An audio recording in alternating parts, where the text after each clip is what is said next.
സന്ധ്യയിൽ നമുക്ക് നമ്മുടെ ധ്യാനത്തിനായി ഞാൻ എടുത്തിരിക്കുന്ന വേദഭാഗം ഇയ്യോബിന്റെ പുസ്തകം 1-ാം അധ്യായം അതിൻ്റെ 5-ാമത്തെ വാക്യം. ഇയ്യോബിന്റെ പുസ്തകം 1-ാം അധ്യായം അതിൻ്റെ 5-ാമത്തെ വാക്യമാണ്. സിസ്റ്റർ ഉണ്ടെങ്കിൽ ഒന്ന് വായിച്ചാട്ടെ പ്ലീസ്. എന്നാൽ വിരുന്ന് നാളുകൾ വട്ടം തികയുമ്പോൾ ഇയ്യോബ് പക്ഷേ എന്റെ പുത്രന്മാർ പാപം ചെയ്തു ദൈവത്തെ ഹൃദയം കൊണ്ട് ത്യജിച്ചു പോയിരിക്കുമെന്ന് പറഞ്ഞ് ആളയച്ച് അവരെ വരുത്തി ശുദ്ധീകരിക്കുകയും നന്നാരാവിലെ എഴുന്നേറ്റ് അവരുടെ സംഖ്യയ്ക്ക് ഒത്തവണ്ണം ഹോമയാഗങ്ങളെ കഴിക്കുകയും ചെയ്യും. ഇങ്ങനെ ഇയ്യോബ് എല്ലായ്പ്പോഴും ചെയ്തു പോന്നു. ഇവിടെ വായിച്ച വാക്യം, എന്നാൽ വിരുന്നാൾ വട്ടം തികയുമ്പോൾ ഇയ്യോബ് പക്ഷേ എൻ്റെ പുത്രന്മാർ പാപം ചെയ്ത് ദൈവത്തെ ഹൃദയം കൊണ്ട് തിരിച്ചു പോയിരിക്കും എന്ന് പറഞ്ഞ ആളയച്ച് അവരെ വരുത്തി ശുദ്ധീകരിക്കുകയും നന്നാ രാവിലെ എഴുന്നേറ്റ് അവരുടെ സംഖ്യക്കൊത്തവണ്ണം ഹോമയാഗങ്ങളെ കഴിക്കുകയും ചെയ്യും. ഇങ്ങനെ ഇയ്യോബ് എല്ലായ്പ്പോഴും ചെയ്തു പോന്നു. ഞാൻ പത്രോസിന്റെ ലേഖനത്തിൽ നിന്നാണ് എടുക്കേണ്ടത്. എങ്കിൽ ഈ ഒരു ഭാഗം കഴിഞ്ഞ ദിവസം എന്നെ വായിച്ചുകൊണ്ടിരിക്കുമ്പോൾ എൻ്റെ മനസ്സിൽ സ്ട്രൈക്ക് ചെയ്തതുകൊണ്ട് ആണ് ഞാൻ ഈ ഭാഗം എടുക്കുവാനായിട്ട് ആഗ്രഹിക്കുന്നത്. BC 2000-നും 1800-നും ഇടയ്ക്ക് എഴുതിയ ഒരു പുസ്തകമാണ് ഇയ്യോബിന്റെ പുസ്തകം. ഇയ്യോബ്, സങ്കീർത്തനങ്ങൾ, സദൃശ്യവാക്യങ്ങൾ, സഭാപ്രസംഗി, ഉത്തമഗീതം, ഈ 5 പുസ്തകങ്ങൾ അവ നമുക്ക് കാണുന്ന കാവ്യ പുസ്തകങ്ങൾ എന്നാ പറയുന്നത്. പോയട്രിയാ, പദ്യങ്ങളാ. അപ്പൊ അതിനകത്ത് പലതരത്തിലുള്ള ആലങ്കാരിക ഭാഷകൾ കടന്നു വരാറുണ്ട്. ഊസ് ദേശത്ത് ജീവിച്ചിരുന്ന ഭക്തനായ ഒരു മനുഷ്യൻ. ഇദ്ദേഹം ഇസ്രായേൽ പാരമ്പര്യത്തിൽപ്പെട്ട ഒരാളല്ല. കാരണം പലതരത്തിലുള്ള ടേമുകളും മറ്റുള്ള പുസ്തകങ്ങൾ ഉപയോഗിക്കുമ്പോൾ ന്യായപ്രമാണം, ടെമ്പിള് അല്ലെങ്കിൽ ദൈവത്തിൻ്റെ ആലയം, ഇവയെക്കുറിച്ചൊന്നും ഒരു പരാമർശമില്ല. ഈവൻ യഹോവ എന്നുള്ള പദം പോലും മലയാളത്തിൽ മാത്രമാണ് ഉപയോഗിക്കുന്നത്. അങ്ങനെയെങ്കിൽ ഇത് സിറിയൻ ഡെസേർട്ടിൽ തൊട്ടത് മെസൊപ്പൊട്ടാമിയ വരെയുള്ള ഒരു പ്രവിശ്യയാണ് ഊസ്, ഒരു സ്ഥലമാണ് ഊസ്. ഈ ഊസിൽ ജീവിച്ചിരുന്ന ഏകദൈവ വിശ്വാസിയായ, ദൈവത്തെക്കുറിച്ചുള്ള വലിയ വെളിപ്പാടുള്ള ഒരു മനുഷ്യനായിരുന്നു, ഭക്തനായ മനുഷ്യനായിരുന്നു ഇയ്യോബ്. ആ പുസ്തകം ഇനി വേറൊരു സന്ദർഭത്തിൽ പഠിക്കുവാനായിട്ട് ആഗ്രഹിക്കുകയാണ്. എനിക്ക് ഒരുപാട് ധനികനായ മനുഷ്യൻ, ധനവും ദൈവത്തെക്കുറിച്ചുള്ള ഭക്തിയും തമ്മിൽ യാതൊരു ബന്ധവുമില്ല കേട്ടോ. ധനവാന്മാർ ഒരു പക്ഷേ നമ്മൾ ചിന്തിക്കുന്ന പോലെ ദൈവഭക്തി ഇല്ലാത്തവരാണെന്ന് ചിന്തിക്കുന്നത് തെറ്റാണ്, ഭക്തി ഉള്ളവരാണെന്ന് പറയുന്നത് തെറ്റാണ്. എന്നാൽ സാധാരണക്കാരായ പാവപ്പെട്ടവരായ ആൾക്കാരാണ് ഭക്തന്മാരെന്ന് നമ്മൾ ധരിക്കുന്നത് തെറ്റാണ്. ഇതുമായിട്ട് യാതൊരു ബന്ധവുമില്ല എന്നാണ് ഈ ഭാഗം നമ്മളെ പഠിപ്പിക്കുന്നത്. ഈ പുസ്തകത്തിന്റെ പ്രധാനപ്പെട്ട തീം എന്ന് പറയുന്നത് യഥാർത്ഥ വിശ്വാസത്തിന്റെ അർത്ഥം എന്താ, വിശ്വാസത്തിന്റെ അർത്ഥം എന്ത്, ദൈവത്തിന്റെ പരമാധികാരം എന്ത്. 2 കാര്യങ്ങളാണ്. യഥാർത്ഥത്തിലുള്ള വിശ്വാസം എന്ത്, 2 ദൈവത്തിന്റെ പരമാധികാരം എന്ത്. ഇത് രണ്ടും നമ്മൾ മനസ്സിലാക്കിയാൽ സങ്കീർണങ്ങളായ ജീവിതത്തിന്റെ വഴികളിൽ ദൈവം നമ്മളെ കൂടെ നടത്തുമ്പോൾ നമുക്ക് പതറാനിട വരത്തില്ല. ഈ പുസ്തകം നമ്മൾ വായിക്കണം. പദ്യമാണ്. പലതരത്തിലുള്ള കോൺവെർസേഷൻസിൻ്റെ അത് കാണുന്നുണ്ട്. പലസ്തീൻ്റെ ഏറ്റവും വടക്കേ അറ്റത്ത് ഡമസ്കസിനും യൂഫ്രട്ടീസ് നദിയുടെ മധ്യത്തിലുള്ള ഒരു മരുഭൂമി ഏരിയ ഉണ്ട്. അവിടെ ആകാം ഊസ് എന്ന് പല വേദ പഠിതാക്കളും പറയുന്നുണ്ട്. താൻ പ്രശ്നത്തിലായി വളരെ ഭക്തിയോടെ ജീവിക്കുന്ന ഒരു മനുഷ്യനായിരുന്നു എന്ന് 1-ാം അധ്യായത്തിൽ കാണുന്നുണ്ട്. ഇവൻ സാത്താന് പോലും കുറ്റം പറയുവാൻ വയ്യാത്ത രീതിയിൽ വളരെ പരമഭക്തനായി ദൈവത്തിൻ്റെ ഏകദൈവ വിശ്വാസത്തിൽ മുറുകെ പിടിച്ചുകൊണ്ട് തനിക്ക് കിട്ടിയ അറിവനുസരിച്ച് ദൈവത്തെ ആരാധിക്കുകയും മഹത്വപ്പെടുത്തുകയും ചെയ്ത വിശുദ്ധിക്ക് വേണ്ടി നിന്ന ഒരു മനുഷ്യൻ, തൻ്റെ ജീവിതത്തിൽ വരുന്ന കഷ്ടപ്പാടുകളും തൻ്റെ എല്ലാം നഷ്ടപ്പെട്ടപ്പോഴും കർത്താവിനെ കാത്തിരിക്കുന്ന, അതായത് മുമ്പേ പറഞ്ഞതുപോലെ വിശ്വാസത്തിന്റെ അർത്ഥം, അതുപോലെ തന്നെ ദൈവത്തിന്റെ പരമാധികാരം, ഇത് രണ്ടും ഒരുപോലെ ബാലൻസ് ചെയ്തു പോയ ഒരു മനുഷ്യനായിരുന്നു, ഒരു വ്യക്തിയാണ്, ഒരു വിശുദ്ധനായിരുന്നു ഇയ്യോബെന്ന് നമുക്ക് മനസ്സിലാക്കുവാൻ കഴിയും. താൻ ചെയ്ത ഒരു പ്രവൃത്തിയെക്കുറിച്ചാണ് ഞാനിന്ന് സംസാരിക്കാനായിട്ട് ആഗ്രഹിക്കുന്നത്. തൻ്റെ കുടുംബജീവിതം എങ്ങനെ ആയിരുന്നുവെന്ന് ഇവിടെ നമുക്ക് വളരെ വ്യക്തമായിട്ട് കാണുവാൻ കഴിയും.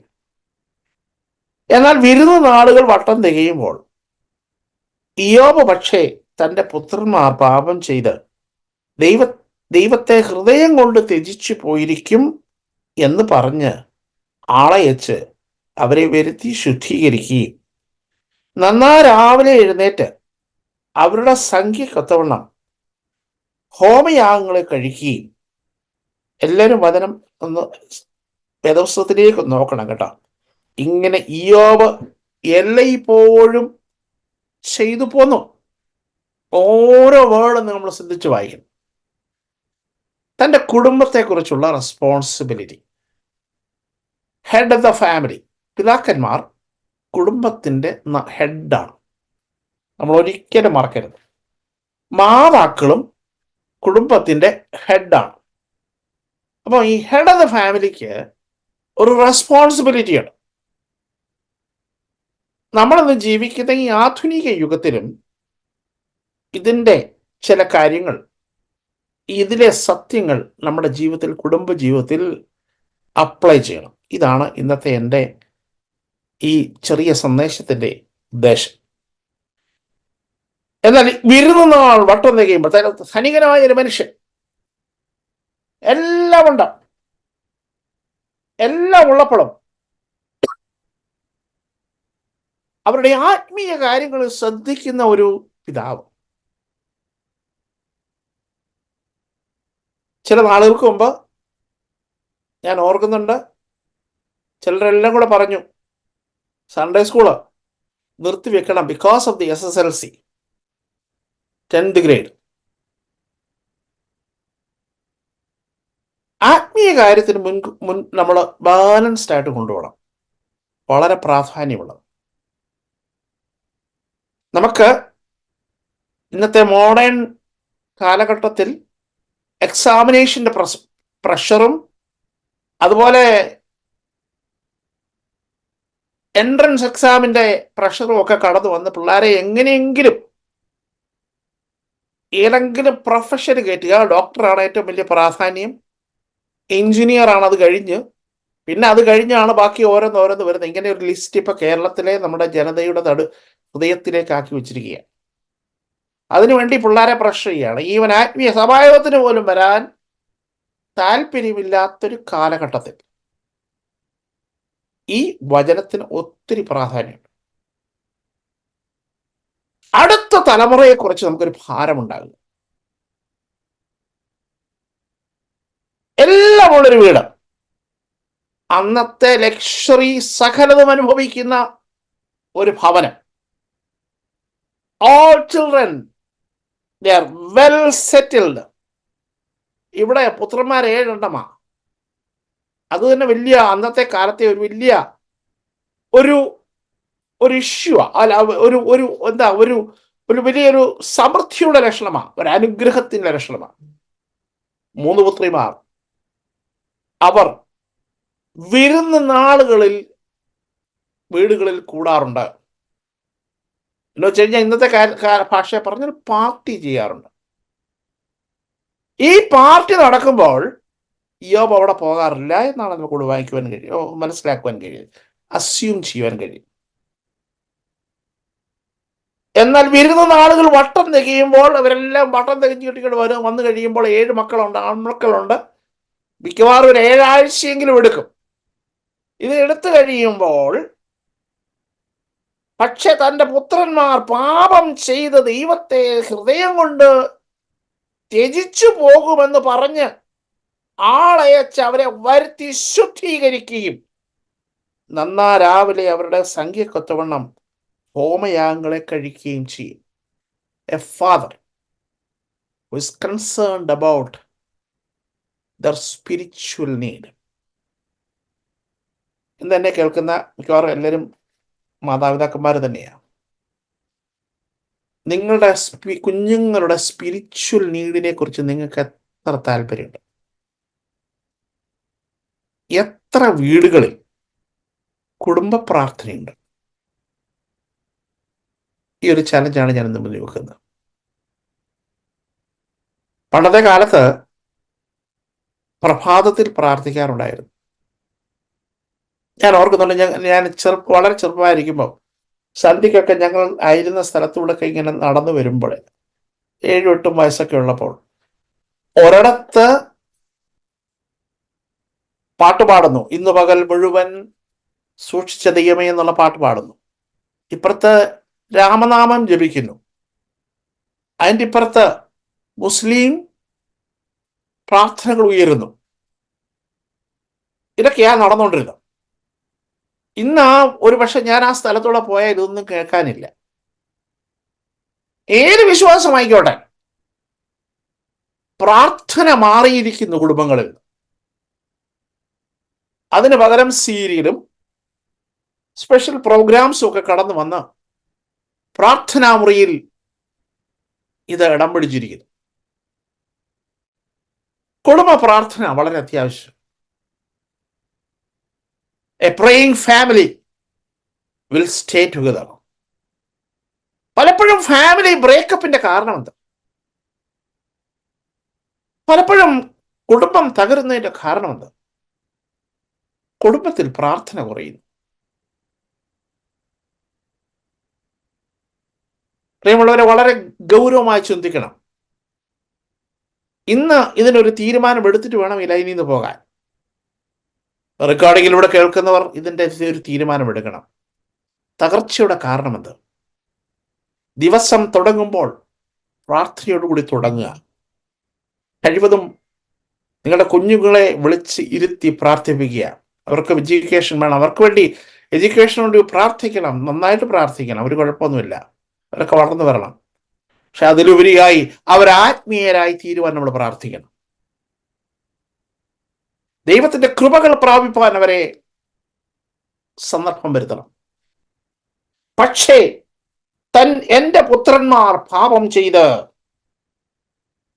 ദൈവത്തെ ഹൃദയം കൊണ്ട് ത്യജിച്ചു പോയിരിക്കും. ഇതാണ് നമ്മുടെ കൺസേൺ. പക്ഷേ sometimes they may reject God. ഇംഗ്ലീഷിൽ വായിക്കുന്നത് they may curse God. ഈ പാർട്ടിയിൽ വരുന്ന പലതരത്തിലുള്ള രംഗങ്ങളിൽ 7 ദിവസത്തെ പാർട്ടിയാ. ആ പാർട്ടിയിൽ വരുന്ന ആ സംഭാഷണത്തിൽ ദൈവത്തിനെതിരായി എന്തെങ്കിലും വന്നിട്ടുണ്ടെങ്കിൽ അതിനെ റെക്ടിഫൈ ചെയ്യുവാൻ, ദൈവത്തോട് നിരപ്പ് പ്രാപിക്കുവാൻ ആഗ്രഹിക്കുന്ന ഒരു പിതാവ്.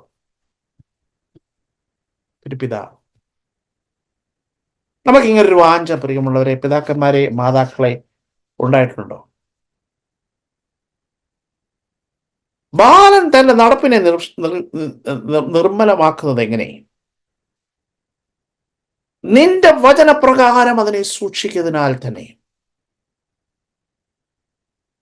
നമ്മൾ എഡ്യൂക്കേഷൻ കൊടുക്കണം, നന്നായിട്ട് കൊടുക്കണം, പണം ചെലവാക്കണം. പക്ഷെ അതിൻ്റെ കൂടെ സ്പിരിച്വൽ കാര്യങ്ങളിൽ നിങ്ങളുടെ ശ്രദ്ധ ഉണ്ടാകണം. ഇല്ലെങ്കിൽ you are A failed parent. ഇത് പ്രാക്ടിക്കലായിട്ട് ചെയ്തുകൊണ്ടിരിക്കുന്നതുകൊണ്ട് എനിക്ക് ധൈര്യത്തോടെ പറയാൻ കഴിയും.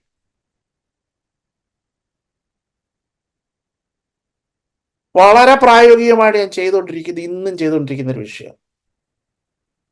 കർശനമായിട്ട് ആത്മീയമായ ഏതെങ്കിലും തരത്തിലുള്ള കുറവുകൾ വരുമ്പോൾ അവരോട് ഞാൻ തീർത്ത് പറയാറുണ്ട്, ഒരുമിച്ച് പ്രാർത്ഥിക്കാറുണ്ട്. എനിക്ക് 2 മക്കളും 4 കൊച്ചുമക്കളുമുണ്ട്. വളരെ ഗൗരവമായിട്ട് ആത്മീയ കാര്യങ്ങൾ, കുടുംബ പ്രാർത്ഥനയുണ്ട്. അതുകൊണ്ടാണ് ഇത്ര ധൈര്യത്തോടെ ഞാൻ പറയുന്നത്. നിങ്ങൾ കുടുംബ പ്രാർത്ഥന ഉള്ളവർക്കായി ഞാൻ കർത്താവിനെ സ്തുതിക്കുന്നു. കുടുംബ പ്രാർത്ഥന ഇല്ലെങ്കിൽ നിങ്ങൾ ഡേഞ്ചറിലാണ്. വളരെ ഗൗരവമായി ചിന്തിക്കണം. പിള്ളേർക്ക് വരാൻ ഇഷ്ടം കാണുന്നില്ല. അങ്ങനെ ഇല്ലാത്തൊരു ഭവനത്തിലേക്ക് അത് റീഅറേഞ്ച് ചെയ്യണമെങ്കിൽ വളരെ ബുദ്ധിമുട്ടാണ്. ടൈം നിങ്ങൾ ഫിക്സ് ചെയ്യണം. ആ ടൈം ഫിക്സ് ചെയ്തിട്ട് നിങ്ങൾ പ്രാർത്ഥിക്കണം. അവരെ ഇരുത്തി വേദപുസ്തകം വായിപ്പിക്കണം. എത്ര ഉന്നതമായ ഡിഗ്രി പഠിച്ചാലും ഈ സ്പിരിച്വൽ വശം ഇടിഞ്ഞു കിടന്നാൽ അതിൻ്റെ തിക്ത അനുഭവം നിങ്ങൾ തന്നെ, ഞാൻ തന്നെ അനുഭവിക്കും. ഇതാണ് ബൈബിൾ പറയുന്നത്. എനിക്ക് എൻ്റെ വകയായിട്ടൊന്നും ഉണ്ടാക്കി ഞാൻ പറയുന്നില്ല. ഇടിഞ്ഞു കിടക്കുന്ന ഈ ഭാഗത്തെ ഇന്ന് പണിയുവാനായി ആര് തയ്യാറാണ്?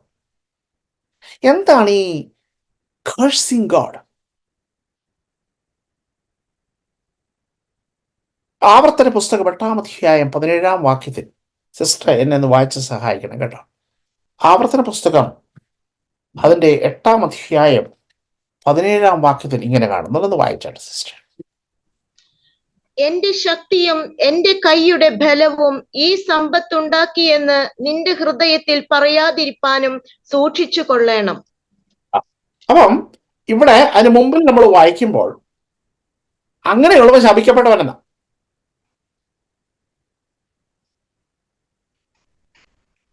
എന്റെ ശക്തിയും, ആവർത്തന പുസ്തകം 8-ാം അധ്യായം അതിൻ്റെ 17-ാമത്തെ വാക്യം, എന്റെ ശക്തിയും എന്റെ കൈയുടെ ബലവും ഈ സമ്പത്ത് ഉണ്ടാക്കി എന്ന് നിന്റെ ഹൃദയത്തിൽ പറയാതിരിപ്പാൻ സൂക്ഷിക്കണം. എന്നിട്ട് നിന്റെ 14-ാം വാക്യത്തിൽ ഇങ്ങനെ കാണുന്നുണ്ട്, നിന്റെ ഹൃദയം നിഗളിപ്പാതിരിപ്പാനും നിന്നെ അടിമ വീടായ മിസ്രയീമിൽ നിന്ന് കൊണ്ടത് പുറപ്പെടുവിക്കുകയും അഗ്നിസർപ്പവും തേളും വെള്ളവും ഇല്ലാത്ത വരൾച്ചയുമുള്ള വലുതും ഭയങ്കരമായ മരുഭൂമിയിൽ കൂടെ നിന്നെ കൊണ്ടുവരികയും തീക്കൽപ്പാറയിൽ നിന്ന് നിനക്ക് വെള്ളവും പുറപ്പെടുവിക്കുകയും ചെയ്ത ദൈവത്തെ എന്നൊക്കെ പറഞ്ഞ് അങ്ങനെയുള്ളവൻ ശപിക്കപ്പെട്ടവനാണ്. ദൈവത്തെ ഹൃദയം കൊണ്ട് ദൈവത്തെ ത്യജിക്കുന്നവൻ അവൻ ശപിക്കപ്പെട്ടവനാണ്. He's a cursed person. ഈ കേഴ്സ് എന്ന് പറയുന്നത് ഇൻസൾട്ടിങ് ഗോഡ്, ദൈവത്തെ മുറിവേൽപ്പിക്കുക. ഈ യോബിന്റെ മക്കൾക്ക് ധാരാളം പണമുണ്ട്. അന്നത്തെ ഏറ്റവും സമൃദ്ധമായ ജീവിതം നയിക്കുന്നവർ. അവരുടെ ജീവിതചര്യകളിൽ ഏതെങ്കിലും തരത്തിലുള്ള ദൈവത്തെ മറന്നു പോകുന്ന, അതിന്റെ 18-ാം വാക്യം, അതിൻ്റെ 17-ാം വാക്യം, എന്റെ ശക്തിയും എന്റെ കൈയുടെ ബലവും ഈ സമ്പത്ത് ഉണ്ടാക്കി. ഇതെല്ലാം ഞങ്ങളുടെ മിടുക്കെന്ന് പറഞ്ഞ് അവർ ഏതെങ്കിലും തരത്തിലുള്ള, ഞങ്ങളുടെ പ്രിവിലേജ് എന്ന് പറഞ്ഞ് ഏതെങ്കിലും തരത്തിലുള്ള ചിന്താഗതി വന്നിട്ടുണ്ടെങ്കിൽ അതിനെ ശുദ്ധീകരിക്കുവാൻ ആ ദൈവവുമായിട്ടുള്ള റിലേഷൻഷിപ്പിൽ വന്നിരിക്കുന്ന, ദൈവത്തെ ഇൻസൾട്ട് ചെയ്യുന്ന, കേഴ്സ് എന്ന് പറഞ്ഞു കഴിഞ്ഞാൽ ദൈവത്തെ ഇൻസൾട്ട് ചെയ്യുന്ന, ദൈവത്തെ ത്യജിക്കുന്ന, ദൈവവുമായിട്ട് ബ്ലസ്സിങ്ങിന്റെ ഓപ്പോസിറ്റ് ആണ് കേഴ്സ്. ദൈവവുമായിട്ട് ഏതെങ്കിലും തരത്തിലുള്ള ബന്ധത്തിന് ആഘാതം അതിനുണ്ടെങ്കിൽ അതിനെ റിപ്പയർ ചെയ്യുവാൻ യോബ് എന്ന പിതാവിന് കഴിഞ്ഞിരുന്നു. രണ്ടാമത് ഈ കേഴ്സിന് വേറൊരർത്ഥമുണ്ട്. ആവർത്തന പുസ്തകം ഇതിന്റെ അടുത്ത അധ്യായത്തിന്റെ 9-ാം അധ്യായം 4-ാം വാക്യം, നിന്റെ ദൈവമായ യഹോവ അവരെ നിന്റെ മുൻപിൽ നിന്ന് നീക്കിക്കളഞ്ഞ ശേഷം എന്റെ നീതി നിമിത്തം ഈ ദേശം കൈവശമാക്കുവാൻ യഹോവ എന്നെ കൊണ്ടുവന്നു എന്ന് നിന്റെ ഹൃദയത്തിൽ പറയരുത്. ഹൃദയം കൊണ്ട് പാപം ചെയ്യുമെന്ന് അവിടെ പറഞ്ഞു യോബ് എന്ന് പറഞ്ഞ. പക്ഷേ എന്റെ പുത്രന്മാർ പാപം ചെയ്ത് ഹൃദയം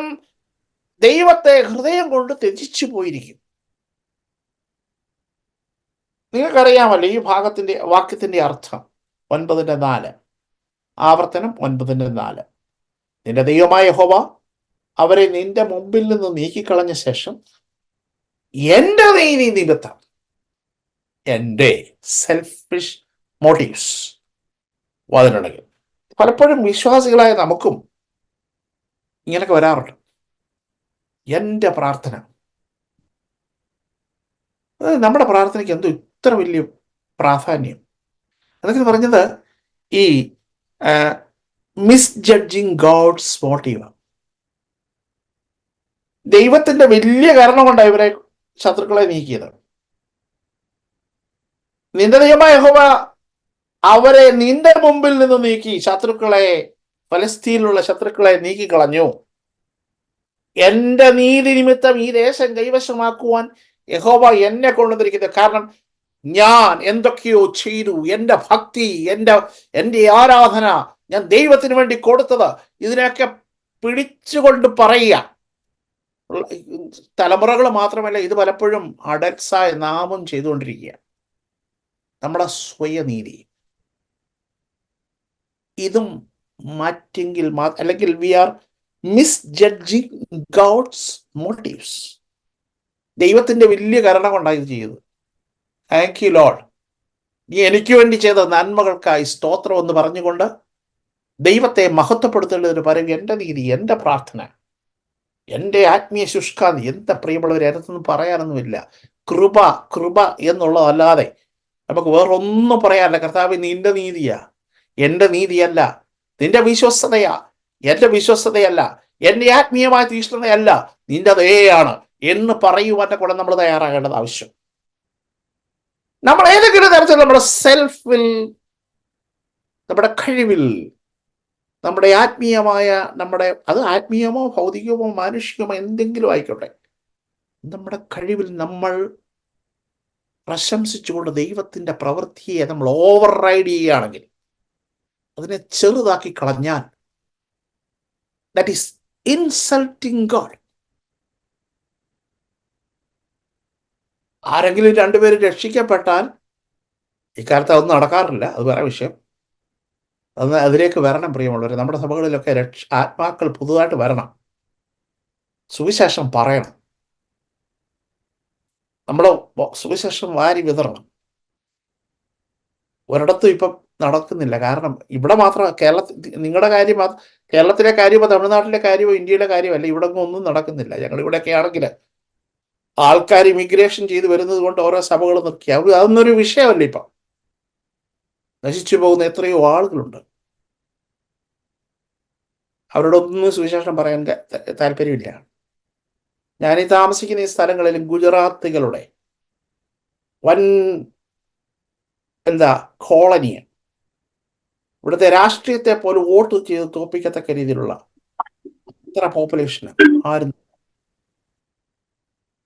ഞാൻ പറഞ്ഞു വരുമ്പോൾ പറയുന്നത്, നമ്മൾ ആരെങ്കിലും രണ്ടുപേർ രക്ഷിക്കപ്പെട്ടു വരുമ്പോൾ അത് എൻ്റെ പ്രവർത്തനം കൊണ്ട്, എൻ്റെ പ്രാർത്ഥന കൊണ്ട്. അതിൻ്റെ കൂട്ടത്തിൽ ഞാൻ ഒരു കാര്യം കൂടെ പറയാൻ ആഗ്രഹിക്കുക.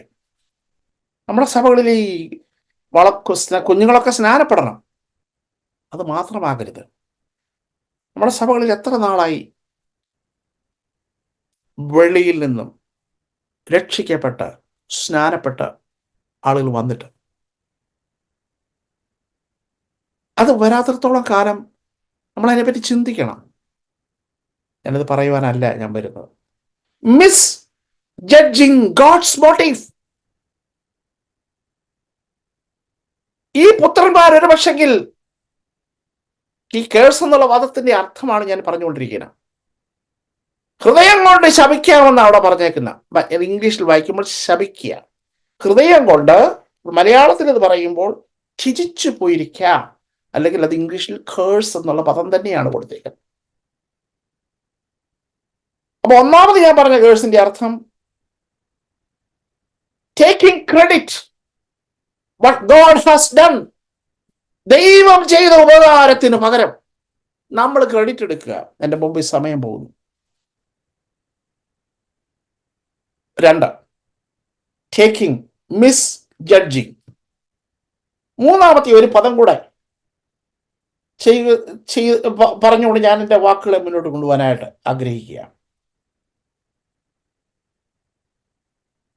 സെഫന്യാവിന്റെ പുസ്തകം 1-ാം അധ്യായം അതിന്റെ 12-ാം വാക്യത്തിൽ ഇങ്ങനെ കാണുന്നുണ്ട്. അതൊന്ന് വായിച്ചാട്ടെ സിസ്റ്റർ. സെഫന്യാവിന്റെ പുസ്തകം 1:12. ആവർത്തന പുസ്തകം 29-ന്റെ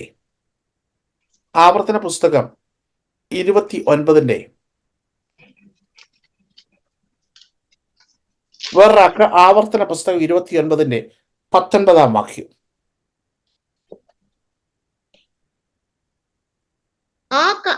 ആ കാലത്ത് ഞാൻ യെരൂശലേമിനെ വിളക്ക് കത്തിച്ച് ശോധന കഴിക്കുകയും മട്ടിന്മേൽ ഉറച്ചു കിടന്ന് യഹോവ ഗുണമോ ദോഷമോ ചെയ്യുകയില്ല എന്ന് ഹൃദയത്തിൽ പറയുന്ന പുരുഷന്മാരെ സന്ദർശിക്കുകയും ചെയ്യും. അപ്പൊ യഹോവ ഗുണമോ നമ്മൾ പണ്ട് പഠിച്ചതാണത്, ദോഷമോ ചെയ്യത്തില്ല എന്ന് പറഞ്ഞ് അവര് നിർഗുണരായിരിക്കുന്നു. ഒരു തരത്തിലുള്ള ആക്ടിവിറ്റീസ് അവർ ചെയ്യുന്നില്ല. അപ്പൊ ഇവിടെ നമുക്ക് പഠിക്കുവാൻ കഴിയുന്നത്,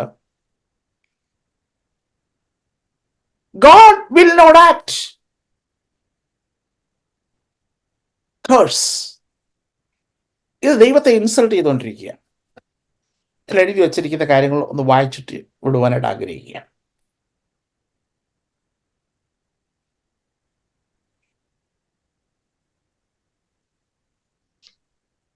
യെശയ്യാപ്രവചനം 16-ാം അധ്യായം 13-ാം വാക്യത്തിൽ,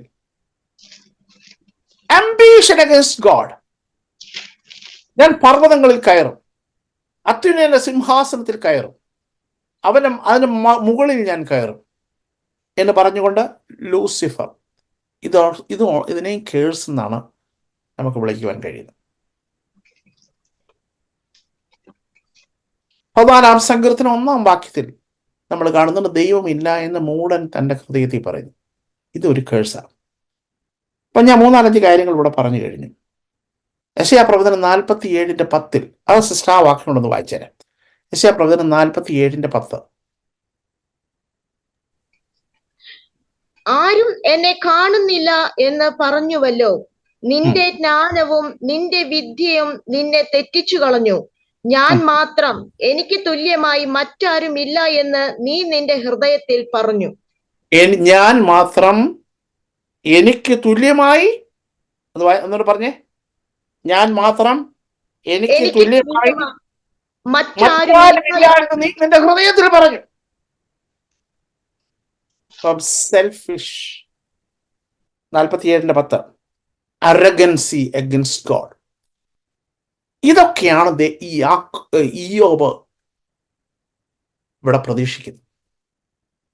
ഇവരുടെ പാർട്ടിയിൽ ഒരു പക്ഷെങ്കിൽ ആരഗൻസി ഉണ്ടാകാം, ദൈവത്തോട് ഗർവുണ്ടാകാം, ഒരു പക്ഷെങ്കിൽ ദൈവത്തിൻ്റെ എക്സിസ്റ്റൻസ് പോലും ഒരു പക്ഷെങ്കിൽ ചോദ്യം ചെയ്യപ്പെടാം. ദൈവത്തിന്റെ അംബീഷനെതിരായി അവർ പറഞ്ഞു എന്ന് വരാം. ഒരു പക്ഷെങ്കിൽ ദൈവം ഗുണമോ ദോഷമോ ചെയ്യത്തില്ല എന്ന് പറഞ്ഞെന്ന് വരാം. ഒരു പക്ഷെങ്കിൽ മിസ്ഗൈഡിങ് ഗോഡ്സ് മോട്ടീവ്സ്, ദൈവം ചെയ്ത നന്മകളെ ഓർത്തിട്ടും എന്റെ നീതി നിമിത്തം എന്ന് പറയുന്നവരായിരിക്കാം, ആകാം. ദൈവം ചെയ്ത നന്മകൾക്ക് പകരം taking credit what God has done. ദൈവം ചെയ്ത നന്മകൾക്ക് പകരം സ്വന്തം ഭുജം കൊണ്ട് നേടിയെന്ന് വരാം എന്നവർ പറയാം. ഇതാണ് കേഴ്സ് എന്നുള്ള വാക്കുകൊണ്ട് നമുക്ക് ഈ ഭാഗത്തെ അർത്ഥമാക്കുന്നത്. 1-ാം അധ്യായം അതിന്റെ 5-ാം വാക്യം. എന്നാൽ വിരുന്നുന്ന ആളുകൾ വട്ടം തികയുമ്പോൾ ഇയ്യോബ് പക്ഷെ തന്റെ പുത്രന്മാർ പാപം ചെയ്ത് ദൈവത്തെ ഹൃദയം കൊണ്ട് തിരിച്ചു പോയിരിക്കുമെന്ന് പറഞ്ഞ ആളയച്ചു, അവരെ വരുത്തി വിശുദ്ധീകരിച്ചു. ഒരു പിതാവ് വരുത്തി വിശുദ്ധീകരിക്കുന്നു. അതാ പഴയ നിയമത്തിലെ ഇയ്യോബിന്റെ ചരിത്രം. നമ്മളുടെ ഇക്കാലത്ത് വല്ലാത്ത കാലഘട്ടത്തിലൂടെ പോകുന്ന നമ്മുടെ കുഞ്ഞുങ്ങൾ, ഞാൻ പലപ്പോഴും പറയാറുള്ളത് പോലെ ഡ്രഗ്സിന് അടിമകളാകുവാൻ ഒരു കൈ നീളം മാത്രം സാധ്യതകളുള്ളപ്പോൾ, വളരെ അടുത്ത നമ്മുടെ കുഞ്ഞുങ്ങൾ ഒരു പക്ഷെങ്കിൽ അതിൻ്റെ അടിമകളാകാം, നമ്മൾ അറിയുന്നില്ല. വല്ലാത്ത ദുഷ്ടക്കൂട്ടുകെട്ടിൽ അകപ്പെട്ട് ഭാവിയെ മുഴുക്കയും നശിപ്പിക്കത്തക്ക രീതിയിലുള്ള വല്ലാത്ത ഗ്യാങ്ങുകളിൽ അകപ്പെടാൻ സാധ്യതയുണ്ട്. ഒരു പിതാവിന്റെ ചിന്ത എങ്ങനെയായിരിക്കട്ടെ? അവർ നിങ്ങളുടെ മുമ്പിൽ വന്ന് പാട്ടുപാടും, പിയാനോ വായിക്കണമെങ്കിൽ വായിക്കും, സ്തോത്രം ചെയ്യണമെങ്കിൽ ചെയ്യും. ഈ കുഞ്ഞുങ്ങളെ നിങ്ങൾ വളരെയധികം വാച്ച് ചെയ്യണം. ഞാൻ അവർക്കെതിരായി നിങ്ങൾ പറയല്ല. ഒരു ആത്മീയ കണ്ടുകൊണ്ടുകൾ കാണുമ്പോൾ നിങ്ങൾ മനസ്സിലാക്കണം അവർ ആത്മീയമായി എങ്ങനെ ഇരിക്കുന്നു.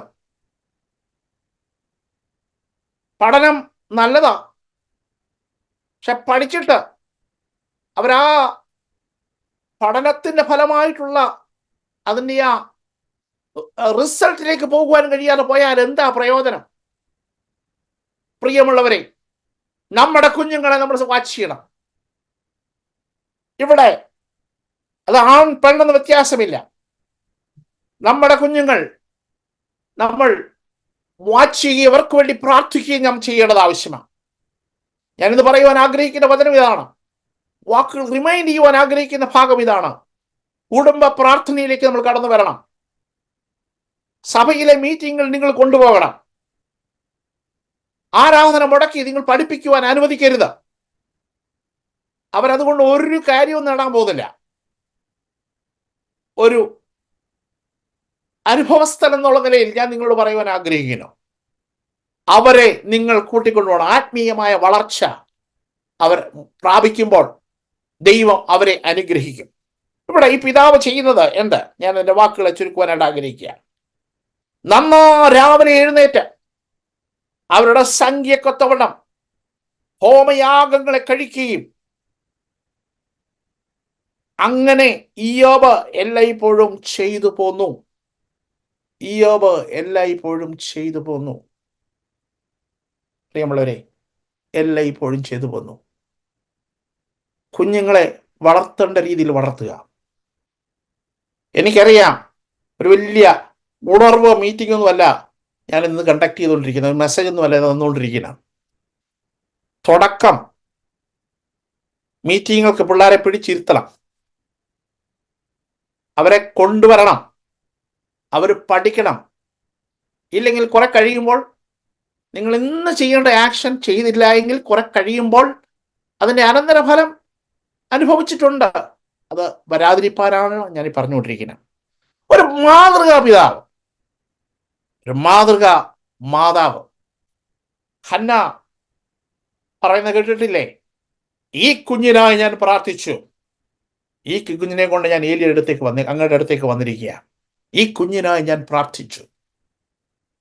കുഞ്ഞുങ്ങൾക്ക് വേണ്ടി പ്രാർത്ഥിക്കുക, അവർക്ക് വചനം പറഞ്ഞു കൊടുക്കുക, ഒരുമിച്ചിരുന്ന് ജാഗരിക്കുക, നമ്മുടെ തലകളെ വണക്കാം. ഇന്ന് രാത്രിയിൽ ഈ ഒരു തീരുമാനം നിങ്ങൾ കുടുംബത്തിലെടുക്കണം. വേറെ എന്ത് പഠിച്ചാലും നിങ്ങളുടെ കുടുംബത്തെ നിങ്ങൾ സെറ്റിൽ ചെയ്യണം. ഗ്രഹകാര്യം ക്രമത്തിലാക്കണം. ഗ്രഹകാര്യം ക്രമത്തിലാക്കിയാൽ പല വിഷയങ്ങൾക്കും പരിഹാരമുണ്ടാകും. അവർ തലമുറയായി അവരുടെ തലമുറയിൽ അവർ കുടുംബജീവൻ നയിക്കുമ്പോൾ നിങ്ങളിൽ നിന്നും പകർന്നു കൊടുക്കുന്നത് അവർക്ക് പ്രയോജനമായി മാറും. അവരതൊന്ന് ഓർപ്പിച്ചിരിക്കും. നിങ്ങൾ ധനം സമ്പാദിക്കുന്നുള്ള സത്യമാണ്, അത് നല്ല കാര്യമാണ്. എഡ്യൂക്കേഷൻ ചെയ്യുന്നുള്ള നല്ല കാര്യമാണ്. വീണ്ടും ഞാൻ തീർത്തു പറയട്ടെ, അവരുടെ ആത്മീയ കാര്യത്തിൽ ഞാനും നിങ്ങളും നെഗ്ലക്ട് ചെയ്താൽ അതിൻ്റെ അനന്തരഫലം നമ്മുടെ തലമുറയിൽ തന്നെ നമ്മൾ അനുഭവിക്കും എന്നുള്ളൊരു കാര്യം മറന്നു പോകരുത്. അതുകൊണ്ട് ബി അലേർട്ട്. ഇവിടെ ഇതാ ഭക്തനായൊരു മനുഷ്യൻ, ഈ അധ്യായത്തിൻ്റെ അവസാന ഭാഗം കാണുമ്പോൾ ആ 10 പേരും ഒറ്റ വീട്ടിലിരുന്നോണ്ടും മരണത്തെ നേരിടുകയാണ്. താൻ പ്രാർത്ഥിക്കുന്നു, യഹോവ തന്നു, യഹോവ എടുത്തു, അവൻ്റെ നാമം വാഴ്ത്തപ്പെടുമാറാകട്ടെ. നമ്മുടെ തലകളെ വണക്കാം. കർത്താവേ, ഞങ്ങളെ തന്നെ സമർപ്പിക്കുന്നു. ഹല്ലേലൂയ. ഇന്ന് ഈ തന്നിരിക്കുന്ന ഈ ചെറിയ മെസ്സേജിനുള്ളിൽ നിങ്ങളുടെ കുടുംബത്തിലെ ആത്മീയ കാര്യങ്ങൾ സെറ്റിൽ ചെയ്യാമെന്ന് ആര് തീരുമാനിക്കും? നെഗ്ലക്റ്റ് ചെയ്തിരിക്കുന്ന ഈ ഏറിയായി നിങ്ങളുടെ കുഞ്ഞുങ്ങളുമായിട്ടുള്ള അവരുടെ ആത്മീയ അഭിവൃദ്ധിയിൽ നിങ്ങളുടെ പങ്ക് നെഗ്ലക്റ്റ് ചെയ്യരുതേ എന്ന കർത്താവിന്റെ നാമത്തിൽ ഞാൻ ഓർപ്പിക്കുക. ദൈവത്തിന് സ്തോത്രം, ദൈവത്തിന് സ്തോത്രം, ദൈവത്തിന് സ്തോത്രം, ദൈവത്തിന് സ്തോത്രം. കർത്താവേ, സ്വർഗീയ പിതാവേ, ഈ രാത്രിയിൽ ഞങ്ങൾ നിന്റെ സന്നിധിയിലേക്ക് വരികയാണ്. ഭക്തനായ ഒരു മനുഷ്യൻ ഇയ്യോബ് തൻ്റെ ഗ്രഹകാര്യം ക്രമത്തിലാക്കി താൻ കുഞ്ഞുങ്ങളുമായി ആത്മീയമായ അഭ്യുത്തിലേക്ക് ഓരോ ദിവസവും നടന്നു കയറുവാൻ ആഗ്രഹിച്ച് അവർക്ക് വേണ്ടി പ്രാർത്ഥിക്കുകയും യാഗം കഴിക്കുകയും ചെയ്തതുപോലെ ഞങ്ങളുടെ കുഞ്ഞുങ്ങളെയും ഞങ്ങൾക്ക് തന്നിരിക്കുന്ന തലമുറകളെയും നിന്റെ സന്നിധിയിൽ വിശുദ്ധരും നിഷ്കളങ്കരുമായി നിർത്തുവാൻ ഞങ്ങളെ തന്നെ സമർപ്പിക്കുന്നു. അവർക്ക് വേണ്ടി പ്രാർത്ഥിക്കുവാൻ ഞങ്ങളെ തന്നെ സമർപ്പിക്കുന്നു. അവർക്ക് വചനം പറഞ്ഞു കൊടുക്കുവാൻ, കർത്താവേ, സാത്മാർഗീയമായ കാര്യങ്ങൾ പറഞ്ഞു കൊടുക്കുവാൻ, വഷളത്വമുള്ള ഈ ലോകത്തിൽ ജീവിക്കേണ്ടതിനുള്ള കർത്താവേ, ഞങ്ങളുടെ എക്സ്പീരിയൻസ് അവർക്ക് പകർന്നു കൊടുക്കുവാൻ ഞങ്ങളെ സഹായിക്കണമേ. കർത്താവേ, ഞങ്ങളുടെ സഭയ്ക്ക് ഞങ്ങളുടെ കുഞ്ഞുങ്ങൾ അനുഗ്രഹമായി തീരട്ടെ. കർത്താവേ, ഇയ്യോബ് ചെയ്തതുപോലെ എല്ലായ്പ്പോഴും ചെയ്യുവാൻ, എല്ലാ ദിവസവും ചെയ്യുവാൻ, അലർട്ടായി ഇതിനു വേണ്ടി പോവാൻ ഞങ്ങളെ സഹായിക്കണമേ. പ്രാർത്ഥന കേട്ടതിനായി സ്തോത്രം. യേശു ക്രിസ്തുവിന്റെ നാമത്തിൽ തന്നെ ആമേൻ. ദൈവം നമ്മളെ സഹായിക്കുമാറാകട്ടെ.